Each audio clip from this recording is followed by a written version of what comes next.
Hello guys, I'm going to read Horton Hears a Who by Dr. Seuss.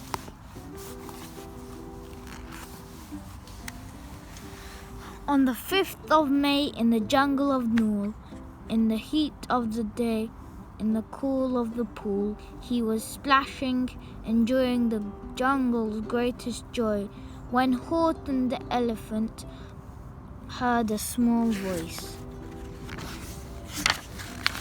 and a small noise. So Horton stopped splashing. He looked towards the sound. That's funny, thought Horton. There's no one around. Then he heard it again, just a faint yelp, as if some tiny person were calling for help. I'll help you, said Horton, but who are you? Where? He looked. He could see nothing there but a small speck of dust blowing past through the air.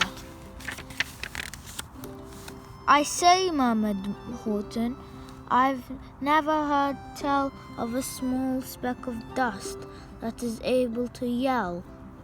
So you know what I think?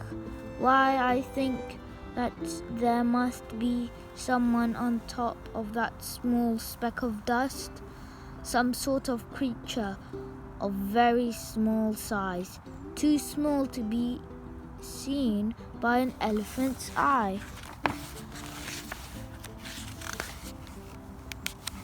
Some poor little person who's shaking with fear that he'll blow in the pool.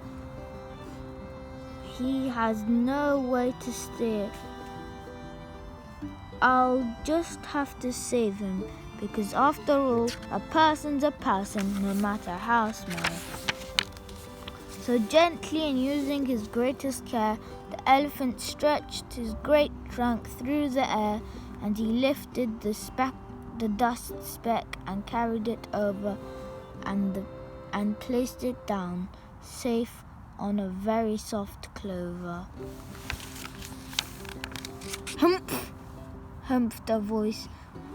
'Twas a sour kangaroo, and the young kangaroo in her pouch said humph too. Why, what that speck is as small in the head of a pin, as the head of a pin. A person on that, why there never has been. Believe me, said Horton, I tell you sincerely, my ears are quite keen and I heard him quite clearly. I know there's a person down there, and there's more quietly likely there's two, even three, even even four, quite likely. A family for all that we know. A family with children just starting to grow. So please, Horton said, as a favor to me, try not to disturb them. Just please let them be. I think you're a fool, laughed the sour kangaroo. And the young kangaroo in her pouch said, Me too, you're the biggest blame fool in the jungle of Nool. And the kangaroos plunged into the cool of the pool.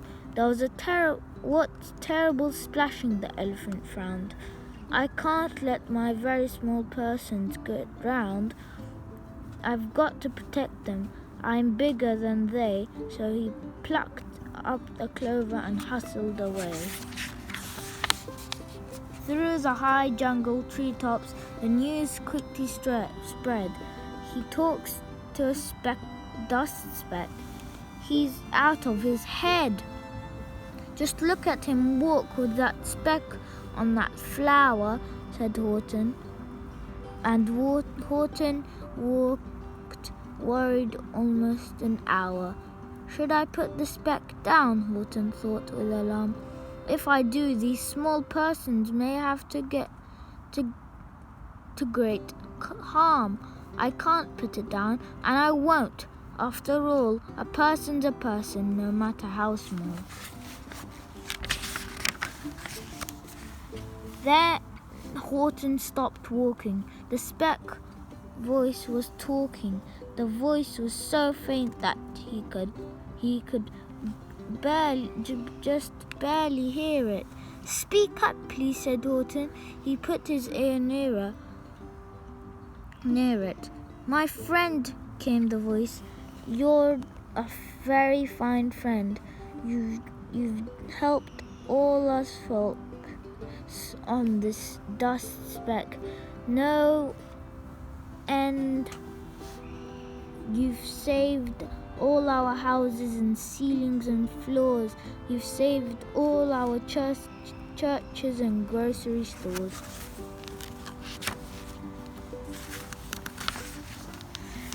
"You mean," Horton gasped, "you have buildings there too?"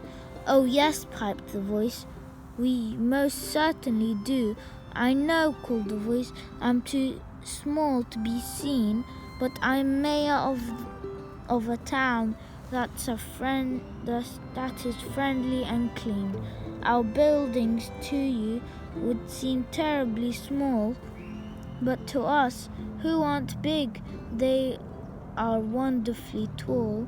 My town is called Whoville, for I am Who, and we Whos are all thankful and grateful to you."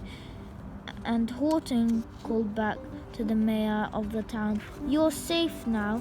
Don't worry, I won't let you down." But just as he spoke to the mayor of the speck, 3 big jungle monkeys climbed up Horton's neck.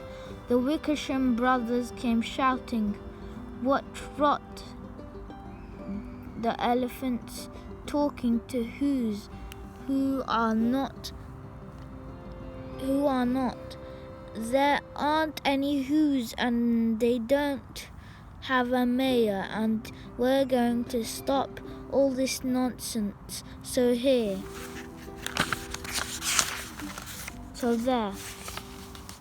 They snatched Horton's clover. They carried it off to the black-bottomed eagle called Vladikov, a mighty strong eagle of very swift wing, and they said, "Will you kindly get rid of this thing?" And before the poor elephant could speak, the eagle flew off the flower in his beak.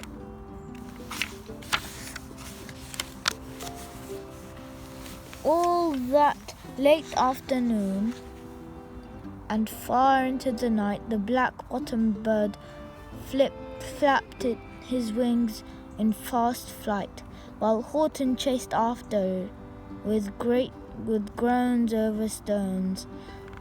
What tattered his toenails and battered his bones, and begged, "Please don't harm all my little folks, who have as much right to live as us bigger folks do." But far, far beyond him, the eagle kept flapping, and over his shoulders called back, "Quite, you yapping, I'll fly the night through.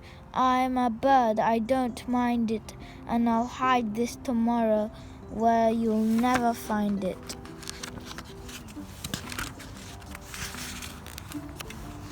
At 6:56 the next morning, he did it.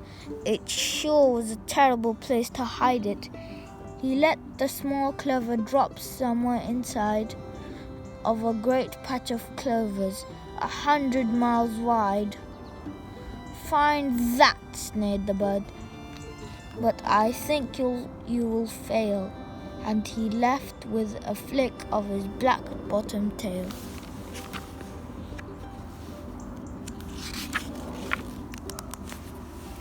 "I'll find it," cried Horton. "I'll find it or bust. I shall find my friends on my small speck of dust." And clover by clover by clover, with care, he picked up and searched them and called, "Are you there?" But clover by clover, he found that the one that he sought was just not around, and by noon, poor old Horton, more dead than alive, had picked, searched, and piled up 9,005.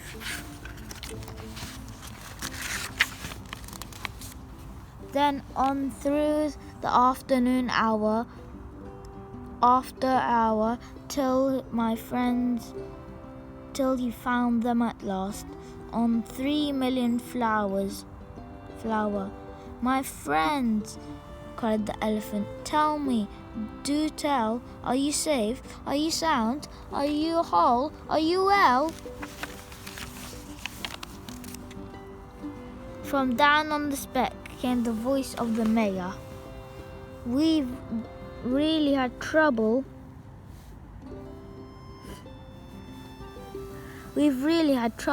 much more than our share.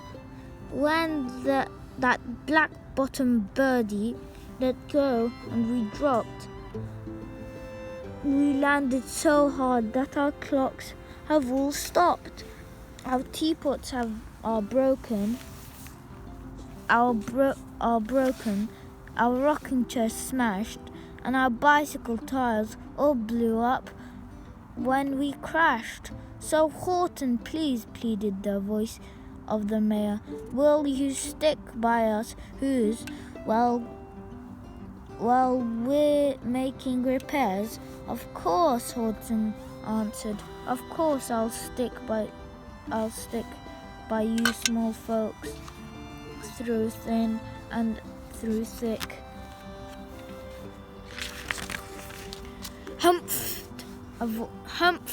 Humphed the voice. "For almost 2 days you've run wild, and insisted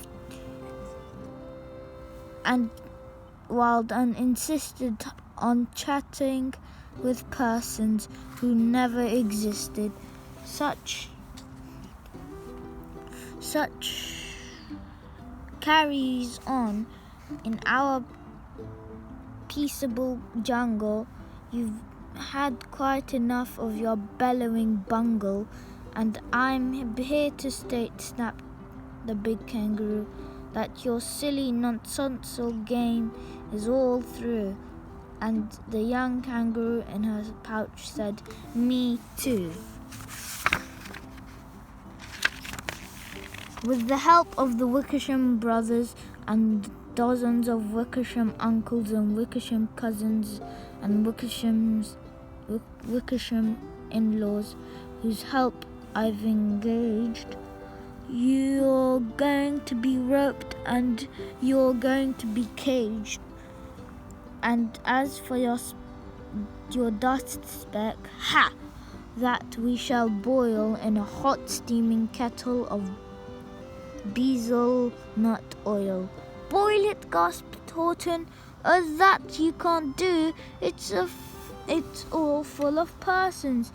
They'll prove it to you."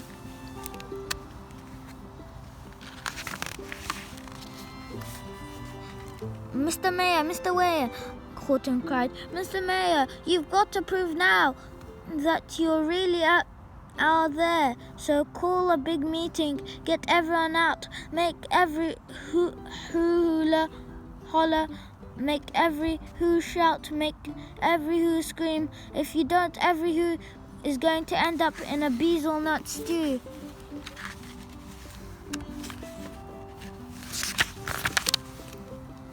And down on the speck of dust, the scared little mayor quick called a big meeting in Whoville in Town Square, and his people cried loudly.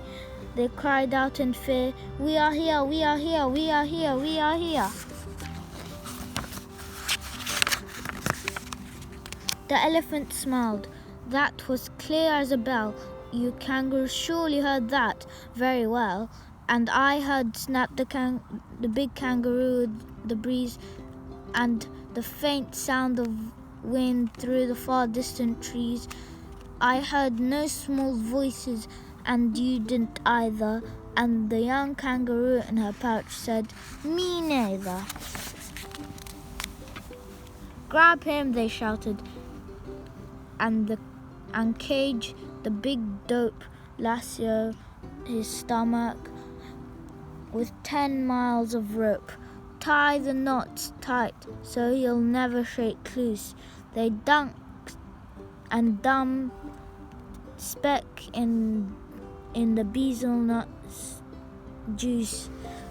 Horton fought back with great vigor and vim, but the Wickersham gang were too many for him. They beat him, they mauled him, they started to haul him into his cage, but he managed to call to the mayor, don't give up, I believe in you all. A person's a person, no matter how small, and you very small persons will not have to die if you make yourselves heard. So come on now and try. The mayor grabs a tom-tom. He started to smack it all over Who village. They whooped up a racket. They rattled the tin kettles. They beat brass pans on garbage pail tops and old cranberry cans. They blew on bazooks and blasted great toots and clarinets, ompers and bumpers and flutes. Great gusts of loud racket rang through the air. They rattled and shook the whole sky, and the mayor called up through the howling hullabaloo, hey Horton, how's this? Is our sound coming through? And Horton called back, I can hear you just fine, but the kangaroo's ears aren't as strong as mine. They don't hear a thing. Are you sure all your boys are doing their best? Are they all making noise? Are you sure who down is Whoville is working? Quick, look through your town. Is there anyone shirking? Through the village town rushed the mayor from east to west, but everyone seemed to be doing their best. Everyone seemed to be yapping and yipping. Everyone seemed to be beeping and bipping. But it wasn't enough. All his rucks and roar, he had to find someone to help him make more. He raced through each building. He searched floor to floor. And just as he felt he was getting nowhere, almost about to give up in despair, he suddenly burst through a door, and that mayor discovered one shirker quite hidden away in Fairfax apartment 12J, in a very small shirker named Jojo was just standing and bouncing a yo-yo, not making a sound, not yipping, not chirp. And the mayor rushed inside and grabbed the young twerp. And he climbed up the ladder up to the Eiffelberg Tower. This, cried the mayor, is your town's darkest hour. The time for all who have blood that is red to come to the aid of their country, he said. We've got to make noise in greater amount. So open your mouth, lad, for every voice counts. Thus he spoke as he climbed. When they got to the top, the lad cleared his throat and he shouted out, Yop!